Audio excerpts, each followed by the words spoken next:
Hello everyone, this is 1 Year On, I'm Alison. And following on from the previous episode, this continues the interview with Dr Henry Mahncke from Posit Science. He covers so much in this interview. So I've split it up into several parts, and I'm hoping that you enjoy this as much as you did previous parts.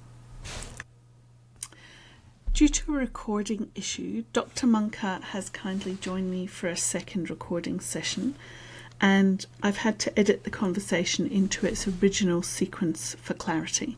I just wanted to be upfront with you about that because it will sound a little bit unusual when you hear what I'm saying in this part of the recording as opposed to previous parts. Thank you. Imagine where your brain would be if your doctor had said, "Well, you've had this injury, and you're not going to get better. Just lie in your bed. Not much hope for you. You should watch TV." Right? You'd probably still be in that bed, is my guess. Right? So we have to do these things that are hard and challenging to maintain or build strong, healthy brains in this way. So I'm very impressed that you found your way through it in this way. It's interesting because that was one thing I did, and I started to save the document, and I noticed that my accuracy and my speed were improving over time. So I did that until I thought, okay, I'm good enough. Perfect. So, and then my gross motor skills were fine. I was driving the car when I had my stroke, actually. Oh, goodness. Okay. So, and I was okay. I managed to get to work, and then I managed to get home again. So Alison, I shouldn't tell you. Okay, all right. Most people are quite shocked. You sound like a very strong-willed person, let's put it that way. Very strong-willed. And I think that's what drove me on, was that need to get to my destination of where I wanted to be. Mm-hmm. And I think it's also called sheer bloody mindedness, if you're allowed to call it that. Yep. Not cranky, not grumpy, but just very driven. Yeah. Well, that's an incredibly important part of any recovery, I would say, right? So that's something that I stayed with for a long time, and I did Brain HQ for quite some time. Now, interestingly, I've shared with people on the podcast about how there was one thing that happened that I found very odd. Oh, okay. And I'll describe it to you, where I'm in the car, my husband's driving, he's taking me on the fastest road that we've got here in Canberra, and I felt like he was doing about 100 kilometres an hour. Okay.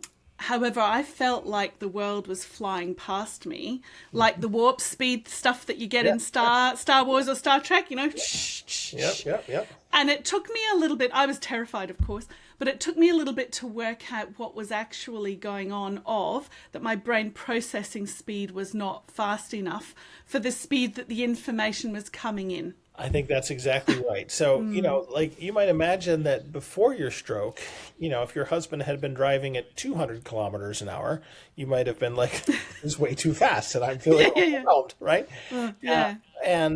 Because, hey, you're exactly right. No matter where our brains are, there's a speed that you can hit them where the brain is like, hey, this is too fast. I can't take this information. And that can seem dangerous and probably is dangerous. And then it sounds to me, if I'm understanding your story, that after the stroke, perhaps you had some impaired processing speed. And so a more slower speed that you were going was still kind of overwhelming to what your brain could keep up with, so to speak. Mm-hmm. And so your brain kind of generated that fear response, even though your husband was driving very safely, right? Exactly. Right?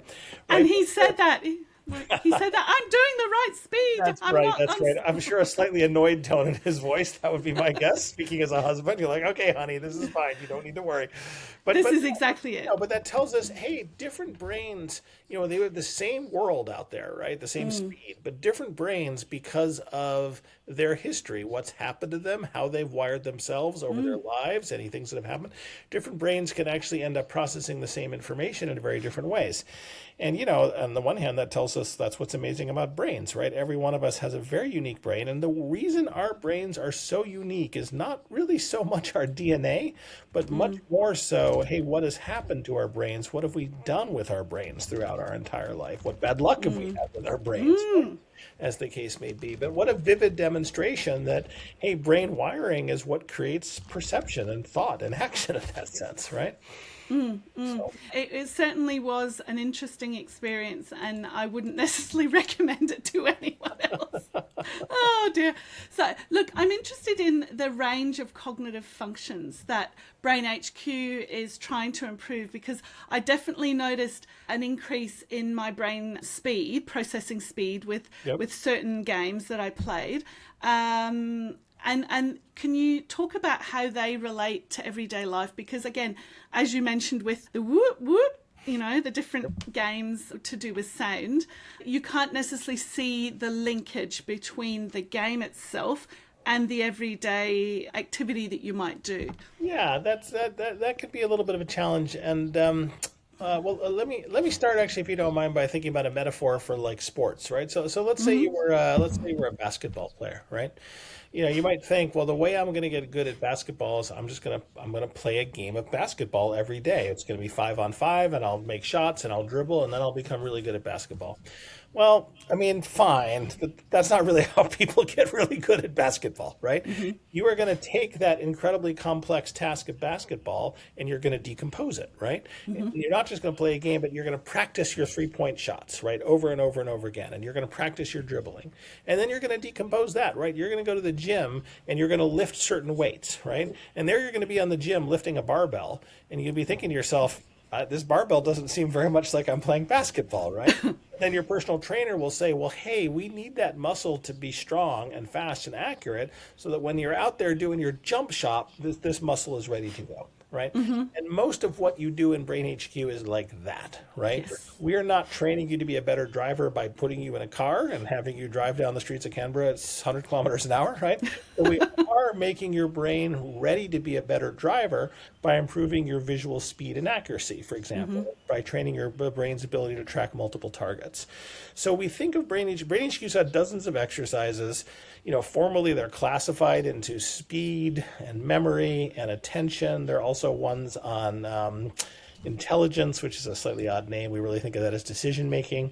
There's also exercises focused on navigation, like mental rotation and things you need to do to read a map. And finally, there's exercises focused on social cognition, like names and faces and things like that.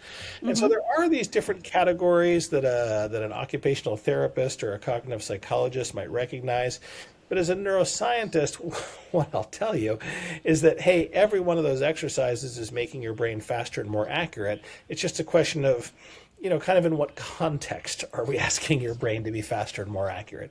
Is it a visual exercise? Is it an auditory exercise? Does it involve both? Is it, pure speed, or while you're doing the speed task, do you also have to, for example, split your attention or sustain your attention over time?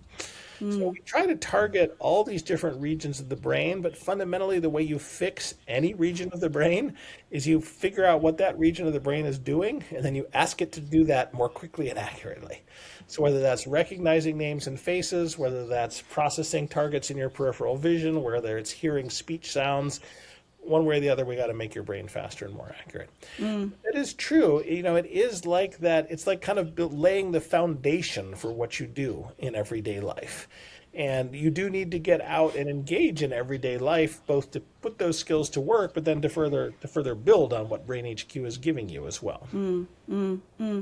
It's it certainly is an interesting thing, recovering from stroke, but certainly I would imagine that it would help for anybody, because you can always get better at something, right? Alison, you probably should have been working for Brain HQ about 12 years ago, which is about when we started to figure that out. So, when we built these exercises originally, we looked around the world and thought, well, everybody gets old. And when you get old, you slow down a little bit and your memory's not so good. So why don't we build these exercises for older people? But it's true that we very much thought of them as, when your brain was not doing so great, we could kind of help it get back to normal. That's how we thought about it. And of course, we ran studies in aging, which went beautifully. We were the first group to run large-scale gold standard randomized controlled trials of a computerized cognitive training program, and commercially available, show that it improves speed and memory and attention and real-world function. And then we started to get other scientists who came to us and said, well, here's some other people who aren't old, but they do have some cognitive issues, right? Here are patients with multiple sclerosis. Can we try brain training in multiple sclerosis? Here are patients who've had cancer treatment. Here are patients who have mental illness. Here are patients who have had stroke. And in many of those cases, we saw that these studies came back to us and Brain HQ was helpful. But about 10 years ago, we got a call from Tom Brady's group in New England. And I know I'm talking to your listeners in Australia, but some of you may have heard of Tom Brady. He's the greatest quarterback that's ever played American football here. He won quite a number of Super Bowls over really an illustrious career. And so he called us up and said, "Hey, did you know I'm using Brain HQ?" I said, "No, we did not know that." So, thank you very much. Thank you. We appreciate it. He said, "Hey, do you want to come out to New England and talk to me about brain training?" Yeah, we really do. So we hopped on the plane. We went out to talk to him. He's the nicest guy in the world. He actually had a team of neuroscientists working for him. He had access to a brain scanner that he was going in on a regular basis. And what he told me was amazing to me because he was not using Brain HQ to recover from any particular brain health issue. He was using Brain HQ because he was at like the 90th percentile, like a top performer. But he was like, "Look, I'm trying to win the Super Bowl, right? 90th. He's chasing the not good enough." Yeah, that's exactly right. I need to be at the 99.9th percentile, right? That's my goal for my physical health. I don't know why it wouldn't be the goal for my brain health. And honestly, Alison, that kind of like went off like an explosion in all of our brains. And I'm always happy to say that I, as a PhD in neuroscience, did learn something about neuroscience from legendary quarterback Tom Brady, who did not have a PhD in neuroscience, but nonetheless understood this deeply. And it's exactly what you just said, right? Hey, this kind of brain training, no matter where you start, it can help you get better from that.